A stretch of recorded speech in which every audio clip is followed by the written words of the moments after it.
tanggung jawab siapa? Bapak malu nggak sih? Apakah saya dengar permintaan maaf yang benar? Orang-orang sekarang.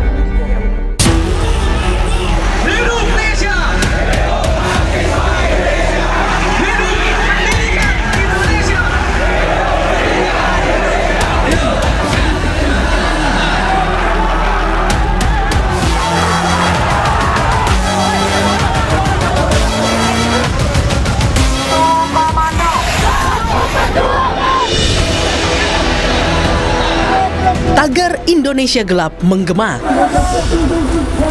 Mahasiswa dari sejumlah perguruan tinggi di berbagai wilayah berunjuk rasa menyuarakan kegelisahan atas situasi negeri. Aksi mahasiswa yang bertajuk Indonesia Gelap ini dimulai sejak Senin 17 Februari dan terus berlanjut hingga Kamis 20 Februari. Para mahasiswa ini menolak sejumlah kebijakan pemerintah yang dinilai tidak pro-rakyat. Di Jakarta, kawasan Patung Kuda Tamrin menjadi titik pusat unjuk rasa Indonesia Gelap.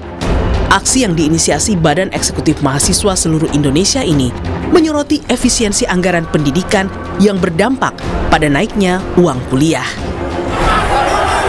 Di Surabaya, mahasiswa berunjuk rasa dengan pembakaran keranda jenazah di depan gedung DPRD Jawa Timur. Mereka menilai 100 hari kinerja pemerintahan Prabowo Gibran merugikan rakyat.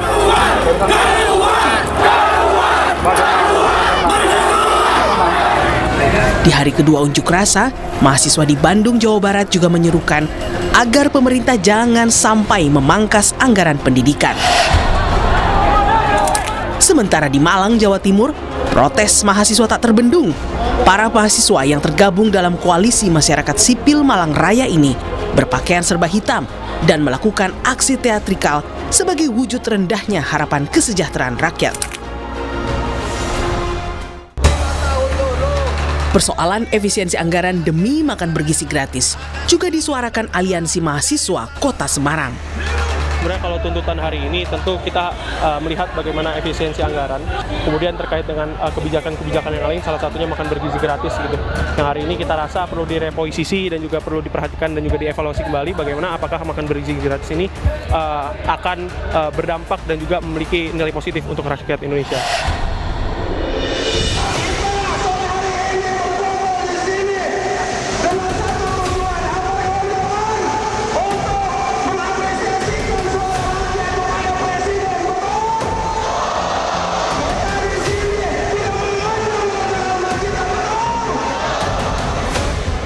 Hingga puncaknya pada Kamis 20 Februari, mahasiswa di Jakarta menargetkan Istana Negara menjadi lokasi pusat unjuk rasa.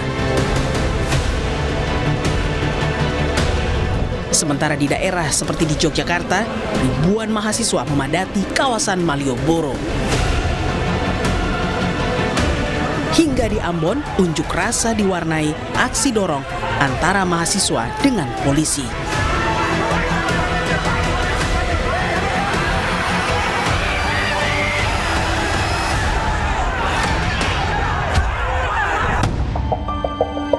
Demo mahasiswa bertajuk Indonesia Gelap ini menuntut 13 persoalan untuk segera dievaluasi.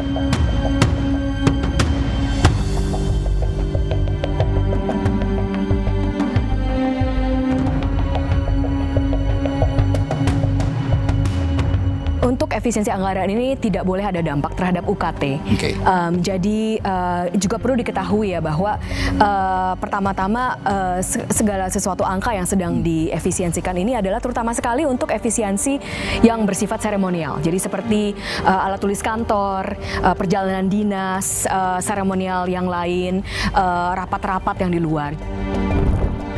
Tudingan Indonesia Gelap yang digaungkan dalam aksi unjuk rasa mahasiswa beberapa hari terakhir ditampik oleh pemerintah. Ya, namanya kebebasan berekspresi, tapi tolong sekali lagi ya jangan membelokkan apa yang sebenarnya tidak seperti itu kan gitu. Mana nggak ada Indonesia gelap, kita akan menyongsong Indonesia bangkit. Berarti ada yang membelokkan ya Pak? Ada yang membelokkan. Kita sebagai bangsa harus optimis. Rabu 19 Februari di hari ketiga mahasiswa berunjuk rasa, Presiden Prabowo tiba-tiba mengganti Mendikti Saintek Satrio Sumantri Brojonegoro dengan Brian Yuliarto. Reshuffle dadakan ini menjadi yang pertama setelah 100 hari pemerintahan Prabowo Gibran. Alasan namanya karena saya sudah bekerja keras selama 4 bulan ini, namun karena mungkin tidak sesuai dengan harapan dari pemerintah, ya saya lebih baik mundur daripada diberhentikan. Langkah efisiensi besar-besaran menimbulkan polemik. Pasalnya hingga saat ini, pemerintah belum mengumumkan peruntukan uang hasil efisiensi yang kini jumlahnya sudah 600 triliun lebih secara mendetil. Sejauh ini, Presiden Prabowo hanya menyebut efisiensi anggaran untuk mendanai makan bergizi gratis. Idealnya, kebijakan untuk menyelamatkan uang negara dari pemborosan disambut positif oleh rakyat. Namun yang terjadi saat ini adalah protes dari kalangan terpelajar karena menilai kebijakan pemerintah akhir-akhir ini tidak menjawab kebutuhan utama rakyat.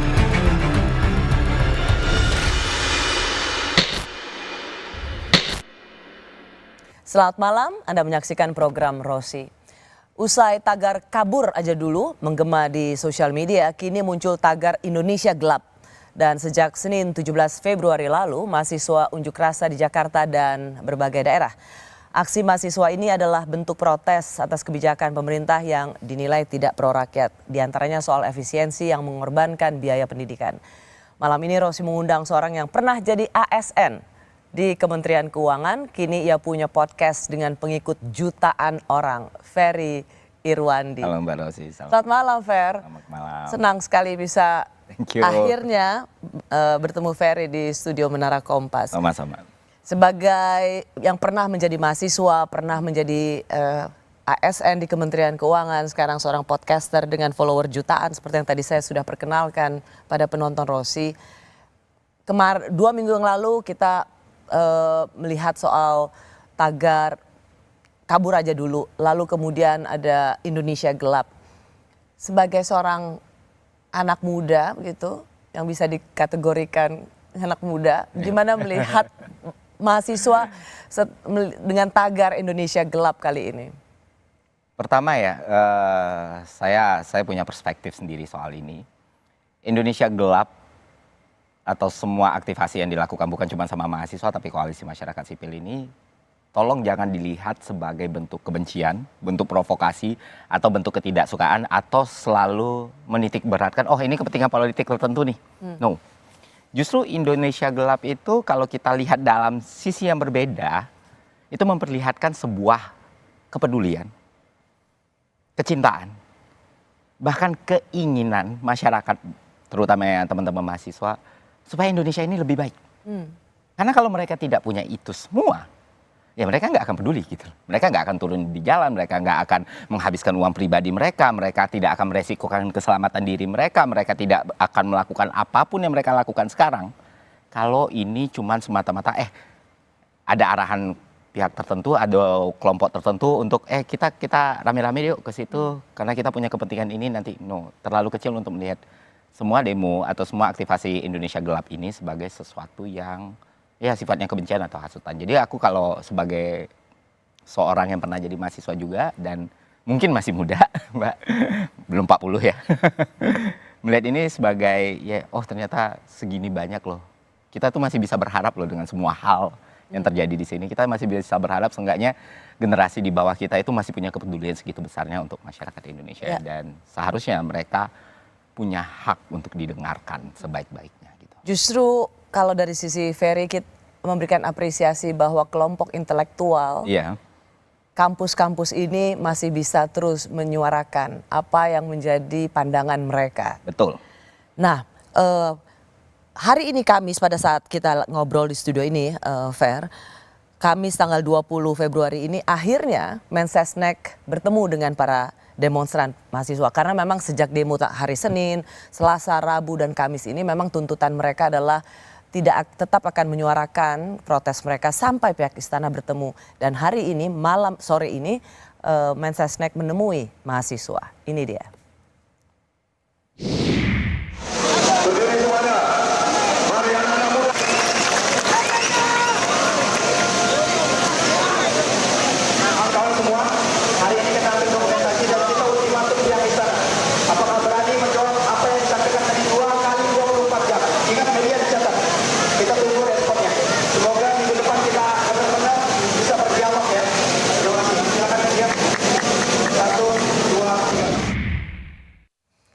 tadi sore akhirnya Prasetyo Hadi Mensesnek bertemu dengan mahasiswa. Paling tidak saya ingin membacakan apa yang dikatakan oleh Mensesnek. Dengan ini saya menyatakan apa yang menjadi tuntutan saudara-saudara sekalian, memerintahkan menerima dan akan mempelajari, dan kita akan terus konsolidasi.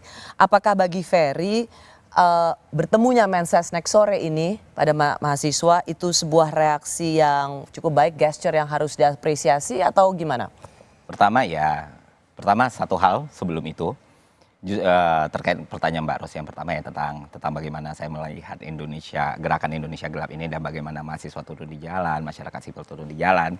Yang saya bilang ini jangan dilihat sebagai bentuk kebencian, ini dilihat sebagai bentuk kepedulian. Bahwa ada generasi, Indonesia tuh punya generasi muda kayak gini loh, kaum intelektual yang masih peduli gitu loh. Yang repot kalau nggak akan pernah ada Indonesia Mas kalau mereka nggak kayak gitu. Dan fakta bahwa ketika Mensesnek datang dan mereka bubar dengan teratur, itu yang pertama kali kita harus apresiasi. Artinya apa? Tidak ada kepentingan di situ. Kalau ada kepentingan di situ, mereka akan buat sesuatu yang selama ini dituduhkan kepada mereka. Ini kita harus lindungi dulu teman-teman kita nih. Dan itu menunjukkan sikap fair dari mahasiswa. Karena mahasiswa mengatakan kami baru akan berhenti kalau ada pihak istana, pihak istana itu menemui. Dan ketika itu ditemui, mahasiswa juga yes, fine. Kita bubar teratur, kita nggak buat kerusakan, kita nggak buat kehancuran. Kita datang ke sini bukan untuk dipukul, kita datang di sini bukan untuk ditembak, kita datang di sini bukan untuk merusuh, kita datang di sini memenuhi hak dan kewajiban kita sebagai bagian dari Indonesia untuk menyuarakan apa yang ada di diri kita kepada orang-orang yang emang sudah merupakan tugasnya untuk mendengarkan kita gitu. Dan itu buktinya, dan apresiasi juga lah kepada Pak Mensesnek yang udah mau datang ke situ. Itu iya jelas sesuatu yang harus diapresiasi. Kenapa saya tanyakan ini? Karena memang ada komunikasi politik yang harus lebih diperhatikan. Jadi ketika ada gerakan dari kelompok intelektual, mahasiswa, kabur aja dulu, kemudian direspon dengan kabur aja, nggak usah pulang sekalian. Atau Indonesia gelap, lalu dibilang kau yang gelap. Rasanya ini seperti justru menambah bensin ke dalam kobaran api yang kecil gitu. Dan mungkin menurutku Mbak, lebih besar lagi dampaknya. Karena gini, sebenarnya gini, di beberapa isu yang sedang... Maksud saya ini apinya kecil, jawaban kayak gitu kan apinya makin membesar. Bikin orang bete kalau mahasiswa bilang kan kesel gitu. Karena komunikasi publik yang dilakukan government kita kepada masyarakat, saya tidak melihat ini adalah sesuatu yang harus dipertahankan. Justru harus dievaluasi secara baik gitu loh. Misalnya kayak gini, buktinya seringkali pejabat atau seringkali orang-orang pemerintah itu melihat ini sebuah perang gitu. No, it's not. Kita itu sama gitu. Kita sama-sama ingin Indonesia lebih baik. Kita juga ingin sama-sama nggak perlu kabur supaya kita ngerasakan namanya kesejahteraan, kenyamanan, dan lain sebagainya. Tapi kenapa ini dilihat sebagai ketika komunikasi itu tidak disampaikan dengan baik, bukan melihat substansi kenapa orang tidak bisa menerima itu dengan baik, tapi yang dipikirkan adalah bagaimana mengolah isu ini untuk dilawan dan di head to head. Jadi Anda melihat misalnya ada... di sosial media ada Indonesia gelap, lalu kemudian dilawan dengan Indonesia terang atau Indonesia cerah gitu. Apa yang kita lawan gitu? Apa yang pemerintah lawan? Seharusnya ini tidak dilawan gitu loh. Ini tidak dilawan. Sedang berperang dengan apa kita? Kita sama-sama peduli dengan Indonesia seharusnya. Dan yang idealnya adalah pemerintah kita, government kita, ketika ada hal-hal seperti ini, justru melihat nih, kenapa sih sebenarnya program on the paper yang seharusnya bagus, efisiensi anggaran, kita semua tahu itu program yang bagus, super holding berhasil di berbagai negara, ya Temasek gitu kan, contohnya, walaupun dengan in and out-nya ya, dengan volatilitasnya, atau bahkan mungkin kemarin yang efisiensi, bahkan mungkin makan bergizi gratis yang diterapkan juga itu bukan sesuatu yang uncommon di negara-negara lain. Tapi kenapa di Indonesia, sentimennya kok negatif ya? Seharusnya ini kan jadi PR besar nih. Ada yang salah dalam PR kita, dalam cara pemerintah menyampaikan atau substansinya atau yang ditunjukkan dan diproyeksikan atau dipresentasikan dalam semua prosesnya. Bukan soal setiap kali ada kritik, setiap kali ada sentimen negatif, selalu dilihat, ini pasti ada kepentingan tertentu. Maka nggak akan pernah beres, Mbak. Menarik sekali apa yang dikatakan oleh Ferry. Sebenarnya ini kebijakan-kebijakan yang bagus, tetapi kenapa diterima dengan negatif? Bisa jadi karena pola komunikasinya yang... One off One off pola komunikasinya. Aku kasih Contoh simpel gini Mbak, kita izin, mungkin ini agak sedikit panjang tapi akan aku jelaskan. Kita ambil aja lah program-program yang udah pernah digunain pemerintah atau dipakai pemerintah atau yang udah disounding sama pemerintah. Kita nggak usah tambahin atau kurangin program yang lain dengan komposisi yang ada. Dan kita bakal bisa tahu nih, kita bakal sangat gampang lihat dampaknya mungkin akan sangat berbeda. Oke, pemerintah punya apa? PPN 12%. Pemerintah punya apa? Efisiensi anggaran. Pemerintah punya apa? Makan siang gratis. Pemerintah punya apa? Dan antara. Ini ya, anggaplah kita ambil sampel itu dari 4 program. Dan tinggal komposisinya kita ambil. Bayangkan ketika pelantikan kabinet dibuat pemerintah baru naik. Hal pertama yang dilakukan government adalah melakukan efisiensi anggaran tapi bukan untuk pelaksana umbi-umbian nih istilah anak PNS dulu yang non eselon itu umbi-umbian, bukan untuk kegiatan operasionalnya umbi-umbian atau ngambil jatah-jatah hal-hal yang emang benar-benar mereka aku sebagai ASN dan sekarang bukan ASN lagi, aku udah ngerasain bagaimana jadi ASN di salah satu kementerian yang dianggap paling settle. Dan itu pun nggak yang terlalu besar seperti anggapan masyarakat gitu. Cukup, tapi nggak akan bisa bikin kita punya rumah di tahunku Jakarta pun sulit gitu untuk asli, untuk cash atau segala macam. Artinya mereka itu punyanya segitu. Sekarang banyak hal-hal yang dipotong dari mereka. Dan kita harus ngelihat mereka deh. Sementara di sisi yang lain kita ngelihat mobil patwal, ngawal mobil pejabat, Lexus yang harganya 3,8 M kalau versi VIP-nya bisa sampai 4,2 M. Patwal 2 ngawal mobil pejabat di tengah kemacetan dan tidak ada pejabatnya. Tidak ada pejabatnya. Operasionalnya, fasilitasnya, tukang kebunnya, satpamnya, security-nya, kemewahan hotelnya yang berbeda dengan pelaksanaan yang lain. Itu tidak diganggu-gugat.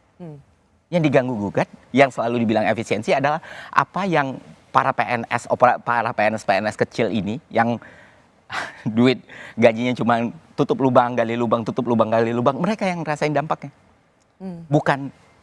Bukan anggota legislatifnya, bukan menteri wamen, staf susnya, ini mereka yang paling terdampak. Tidak ada pemotongan tunjangan untuk pejabat, tidak ada pemotongan hal-hal lain seperti itu yang kena, ya, yang selalu yang dibicarakan oleh PNS saya sebut lagi umbi. Kami dapat THR nggak ya? Gaji 314 gimana ya? Ketakutan seperti itu yang terjadi.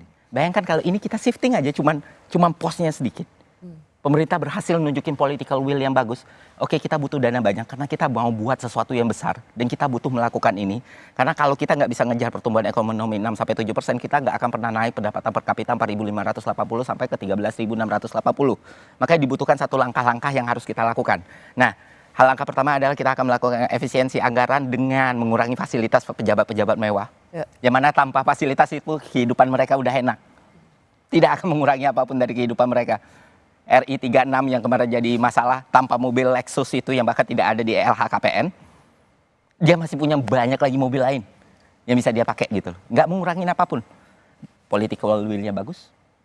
Sentimen masyarakat bagus. Dan ketika misalnya, oh ternyata ini belum cukup nih. Kita harus adjust ya PPN-nya, tax ratio kita tuh masih lemah loh. Tax ratio kita masih lemah loh.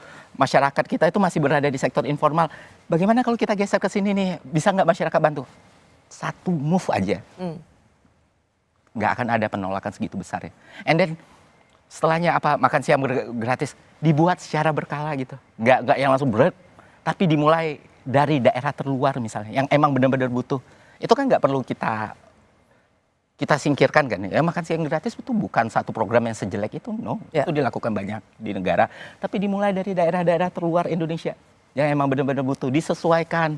Gak dibikin rantai birokrasinya sepanjang itu, disesuaikan. Misalnya daerah yang benar-benar gak ada apa-apa, dibuat dapur umum di sana langsung kayak gitu. Selama itu diberitakan, diinformasikan dengan benar, masyarakat tahu, oh duit gue dipakai dengan benar. Ini kita masih bicara program yang exactly sama. Maka solidaritas untuk bersama-sama dengan gerakan pemerintah itu akan ada. Akan ada. Dan ketika semua ini dibuat, maka gak akan ada yang namanya Indonesia gelap ini muncul. Kita cuma perlu itu. Dan itu semua nggak bisa terwujud karena setiap suara dari masyarakat itu dianggap penolakan, dianggap kritik, dianggap anti. Justru saya menyuarakan hal seperti ini dengan semua resiko yang nantinya muncul. Adalah bentuk saya betapa saya sangat-sangat mendukung Indonesia ini menjadi negara yang baik. Dan kita masih ada pemerintahan. Dan salah satu bentuk dukungan adalah kritik yang objektif. Itu yang sulit dipahami oleh semua orang di dunia ini.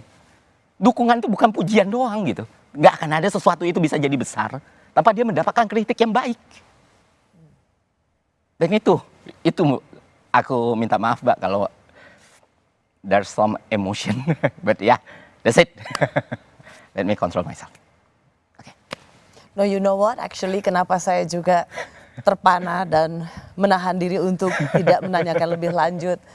Justru dengan getaran suaramu dan emosimu menceritakan ini semua, disitulah letak betapa engkau sangat mencintai Indonesia. Kami kembali sesaat lagi.